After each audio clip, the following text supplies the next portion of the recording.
کہ انسان کی گمراہی کے بہت سے اسباب ہیں، لیکن سب سے عام سبب 3 ہیں۔ ایک تو یہ کہ کوئی برائی پھیلی ہوئی ہو اور بہت زیادہ لوگ اسے کر رہے ہوں تو ہماری نظر میں وہ برائی نہیں رہتی کہ یار سب لوگ کر تو رہے ہیں۔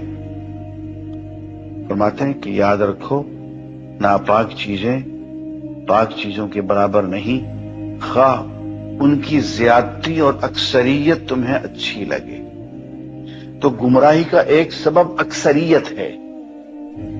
اکثریت حق اور باطل کا معیار نہیں ہوا کرتی، بلکہ قرآن یہ کہتا ہے کہ اگر تم اکثر لوگوں کی روش اختیار کرو گے تو بہک جاؤ گے۔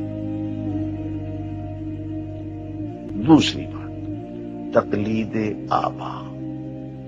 کبھی ہم جو اپنے باپ دادا سے ہوتا ہوا دیکھ رہے ہیں، اب ہم تو اسی پہ چلیں کہ زمین جنبت نہ جنبت گل محمد۔